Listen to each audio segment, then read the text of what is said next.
සුබ දවසක් ඔයාලා සිළු දෙනාටම. අද මම ඔයාලට කියලා දෙන්න යන්නේ ගමේ විදිහට රසට හොඳ පාටට සැරට මාළු කරි එකක් හදාගන්නේ කොහොමද කියලා. මේ මාළු කරි එක රස වගේම හොඳ උකුවට හොඳ පාටට තියෙනවා. ඔයාලට බත් එක්ක වගේම පාන්, ඉන්දියාප්ප මේ ඕන දෙයක් එක්ක රස විඳින්න පුළුවන්. එහෙනම් අපි ඉක්මනට වීඩියෝ එකට යමු. මම මේ මාළු කරි එක හදාගන්න කෙලවල්ලා මාළු තමයි අරගෙන තියෙන්නේ. මෙතන මාළු ග්‍රෑම් 600ක් තියෙනවා. මුලින්ම මාළු ටික සීසන් කරගන්න ඕනි. මාළු සීසන් කරගන්න කහ තේ හැඳි එකක්, ලුණු තේ හැන්දක්, ඒ වගේම බැදපු 3-5 කුඩු මේස හැන්දක් දාගෙන අතින් මෙන්න මේ විදිහට හොඳින් මිශ්‍ර කරගන්න ඕනි. මාළු කෑලි වල හොඳින් දැවටෙනකම් මිශ්‍ර කරගන්න.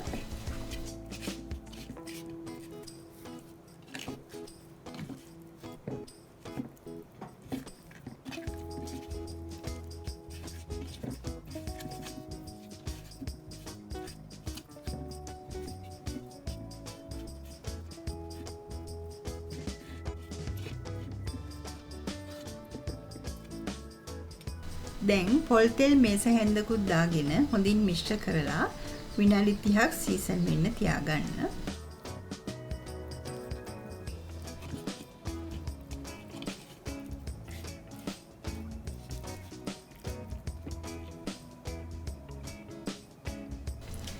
දැන් මේ ටික හොඳට අඹර ගන්න ඕන. මම මෙතන අරගෙන තිනවා ගම්මිරිස්, සූදුරු, සුදු ලුණු, ගොරකා මේ වගේ ප්‍රමාණයන් මම ඩිස්ක්‍රිප්ෂන් බොක්ස් එකේ දාලා තියෙනවා. දැන් මම ලුණු ගෙඩියක් මේ විදිහට සිහින්ව කපා ගන්නවා.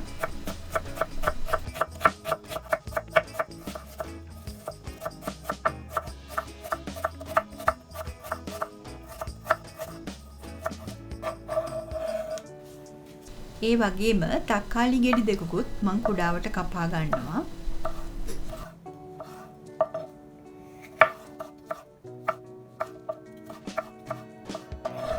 මම මේ මාළු කරි එකට කොච්චි ටිකක් දාගන්නවා.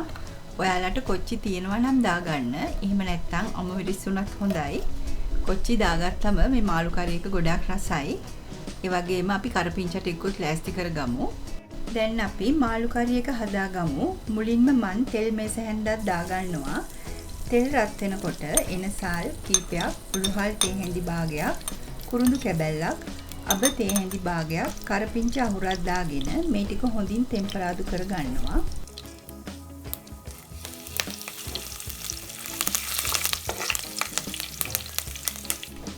ඊළඟට අපි ගොරකා, ගම්මිරිස්, සුදු ලුණු, සූදුරු එහෙම දාලා අඹරගත්ත පේස්ට් එක එකතු කරගන්නවා.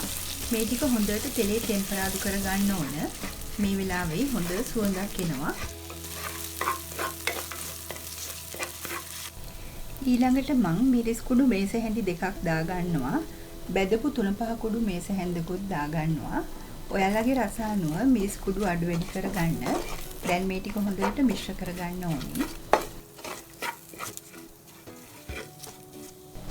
ඊළඟට සිහින්ව කපාගත් ලුණු ටික එකතු කරගෙන අපි මේ විදිහට මිශ්‍ර කරගමු.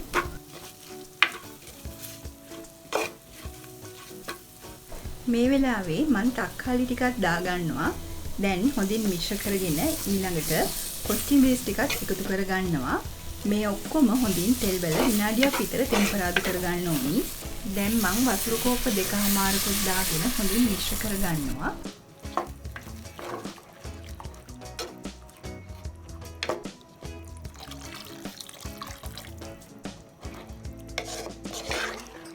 මේ වෙලාවේ මම ලුණු තේ හැන්දකුත් දාගන්නවා.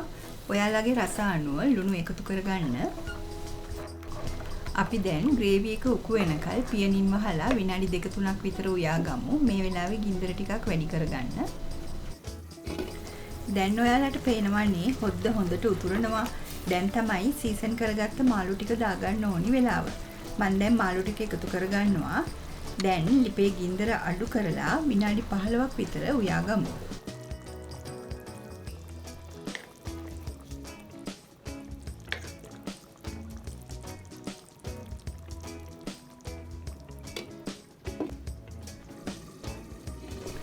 මේ විනාඩි 15කට විතර පස්සේ මම දැන් උකු පොල් කිරි කෝප්ප කාලක් එකතු කරගන්නවා. මේ වෙලාවේ රස බලලා ලුණු මදි නම් දාගන්න පුළුවන්.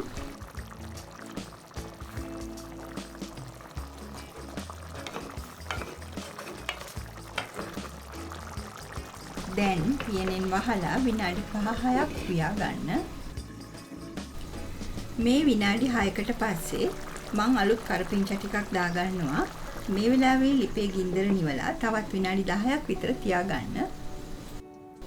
මේ විනාඩි 10කට පස්සේ මාළු කරි එක හොඳට හැදිලා තියෙනවා. ග්‍රේවි එක උකු වෙලා හොඳ පාටට තෙල් පෑදිලා රස පාටයි. ඒ වගේම සුවඳයි. ඔයාලත් හදලා රස බලන්නකෝ.